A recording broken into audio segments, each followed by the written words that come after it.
అబ్బో ఇక్కడ కేజీ చీరలు కొంటే అర కేజీ చీరలు ఫ్రీ అంట. మంగళ్య షాపింగ్ మాల్ కేజీల్లో సేల్, టన్నుల్లో ఆనందం. బీజేపీ కొత్త చీఫ్ ఎవరు? నియామకానికి ఇప్పటికే ముహూర్తం ఫిక్స్ అయింది. వచ్చే నెల 2వ వారంలో రాష్ట్ర బీజేపీకి కొత్త సారథిని ప్రకటించేందుకు ఆ పార్టీ అధిష్టానం సిద్ధమవుతోంది. ఆ బ్రేకింగే ఇది. ఏపీ కొత్త అధ్యక్షుడి నియామకంపై సైతం దీనికి సంబంధించిన చర్చ జరుగుతోంది.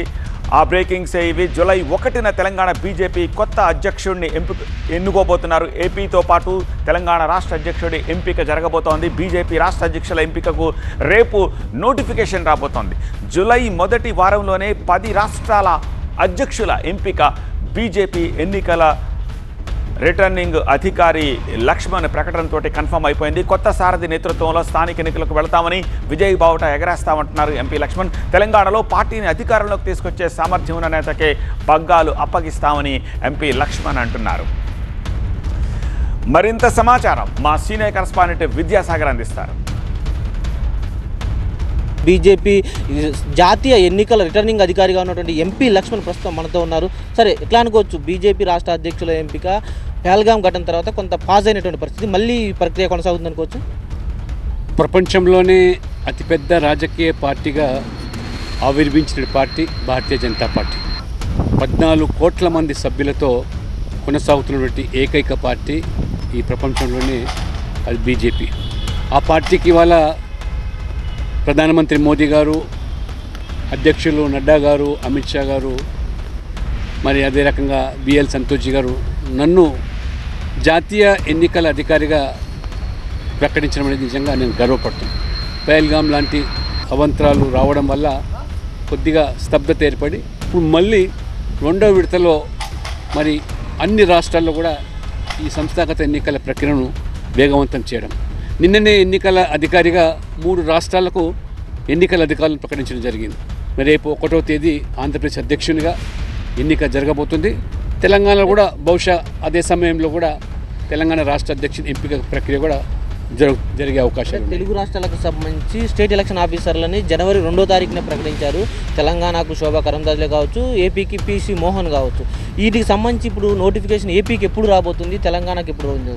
ఇప్పుడు ప్రజాస్వామ్యంలో భాగంగా ఏ రాజకీయ పార్టీ లేని విధంగా అంతర్గత ప్రజాస్వామ్యంతో ఈ పార్టీకే మరి పోలింగ్ బూత్ కమిటీలు పూర్తి చేసుకున్నారు. మండల కమిటీలు అయిపోయినాయి. జిల్లా అధ్యక్షులు కూడా ఎంపిక ప్రక్రియ పూర్తయిపోయింది. రేపు జరిగేటువంటి ఈ ఎన్నిక తతంగా 3 రోజుల ప్రక్రియ. మొదటి రోజు మరి ఎన్నికల నోటిఫికేషన్ ఇవ్వడం జరుగుతుంది రాష్ట్ర ఎన్నికల అధికారులు. దానికి అనుగుణంగా ఓటర్ లిస్టు జాబితా కూడా కార్యాలయంలో బహిర్గతం చేయడం జరుగుతుంది. అందులో జిల్లా అధ్యక్షులు, రాష్ట్ర కౌన్సిల్ సభ్యులు, మరి ఎమ్మెల్యేలు, ఎంపీలు, ఎమ్మెల్సీలు వాళ్ళందరూ కూడా ఓటర్లుగా పరిగణిస్తారు. 2వ రోజు నామినేషన్ల ప్రక్రియ ఉంటుంది.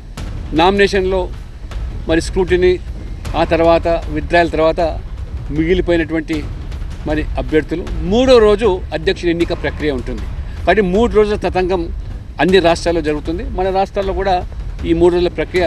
దానికి 29 నాడు ఆంధ్రప్రదేశ్లో మరి ఆ రకంగా మరి ఆ నోటిఫికేషన్ ఇవ్వడం జరుగుతుంది. బహుశా తెలంగాణ కూడా మరి అదే రోజుల్లో జరిగేటువంటి అవకాశాలు కనబడుతుంది. అంటే తెలంగాణకు సంబంధించి మీరు ముఖ్యంగా తెలంగాణ నేతగా ఉన్నారు కాబట్టి ఏ సమీకరణాలు తీసుకుంటున్నారు? కొంత పేర్లు కూడా బయటికి వినిపిస్తున్న పరిస్థితి ఎలా ఉండబోతుంది? ఎలాంటి నాయకత్వాన్ని అందించబోతున్నారు? జాతీయ ఎన్నికల అధికారిగా నేను ముందస్తుగా ఎటువంటి ప్రకటనలు చేయడానికి ఆస్కారం లేదు. కాబట్టి ఖచ్చితంగా పార్టీ కార్యకర్తలు, నాయకత్వం అన్ని కోణాల నుంచి ఆలోచన చేసి సమర్థవంతమైనటువంటి పార్టీ కట్టుబడి ఉండేటువంటి వ్యక్తులను. Thank you sir. అది డెఫినెట్గా అతి త్వరలోనే, అంటే జూలై 1న ఏపీ బీజేపీ రాష్ట్ర అధ్యక్షులు రాబోతున్నారు. కాస్త అటు ఇటుగానే తెలంగాణ రాష్ట్ర అధ్యక్షులు కూడా త్వరలో రాబోతున్నారు. కొత్త సారథి నేతృత్వంలోని స్థానిక ఎన్నికలకి విజయాల పరంపర కొనసాగిస్తామంటూ కూడా బీజేపీ పార్లమెంటు బోర్డు మెంబరు, ప్రస్తుతం పార్టీ ఎన్నికలకు సంబంధించి జాతీయ రిటర్నింగ్ అధికారిగా ఉన్నటువంటి ఎంపీ లక్ష్మణ్ చెప్తున్నారు. కెమెరామెన్ శివతో విద్యాసాగర్, టీవీ9 హైదరాబాద్. అబ్బో ఇక్కడ కేజీ చీరలు కొంటే అర కేజీ చీరలు ఫ్రీ అంట. మంగళ్య షాపింగ్ మాల్ కేజీల్లో సేల్, టన్నుల్లో ఆనందం.